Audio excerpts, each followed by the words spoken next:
অত্যন্ত আশা করে সুদীর্ঘ ১৫ বছর ভোট দিতে পারি নেই। সেই ভোট আমরা এই রিমুর মাধ্যমে সেটা আবার পুনর্বহাল করেছিলাম। ষড়যন্ত্র এখনো শেষ হয়নি। আমাদের সেই প্রাণপ্রিয় নেতাকে আবারও মিথ্যা মামলা ফাঁসিয়ে তাকে জেল হাজতে প্রেরণ করার চেষ্টা করছে। কিন্তু জানে না, ওই সকল কুচক্রী মহল জানে না যে জনগণের শক্তি কি। আজকের জনগণ ঐক্যবদ্ধ হয়েছে। আমাদের জনগণ খুশি হয়েছে।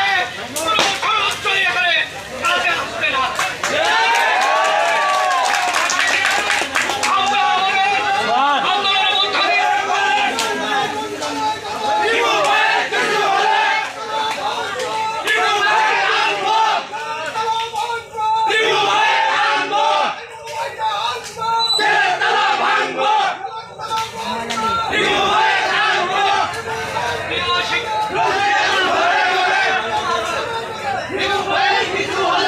সংগ্রামী ভাইরা, আমি প্রশাসনের দৃষ্টি আকর্ষণ করছি। আপনারা লক্ষ্য করে আজকে মাদারীপুরের জনতা জেগে উঠেছে। আপনারা স্থায়ীভাবে আমাদের জনগণের বিমুখে কখনোই আটকে রাখতে পারবেন না। কারণ তুমি জনগণের নির্বাচিত চেয়ারম্যান, আমরা তাকে ভোট দিয়েছি। সুতরাং আমাদের নৈতিক দায়িত্ব তাকে জেল থেকে বের করে দিয়েছি।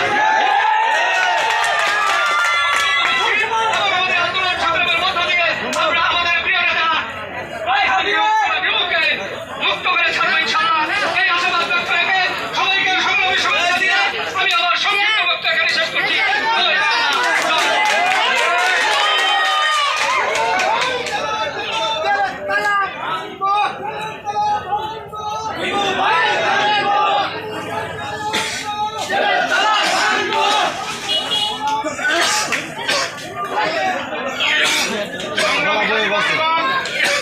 এখন সমবায়ী বক্তব্য আনবেন পত্র এলাকার কৃষি সন্তান বাজারের বিশিষ্ট ব্যবসায়ী আমার চট্টোপাধ্যায় বড় ভাই মোজাম্মেল হোসেন ময়না, তাকে এখন তার সংক্ষিপ্ত বক্তব্য রাখার জন্য অনুরোধ জানাচ্ছি।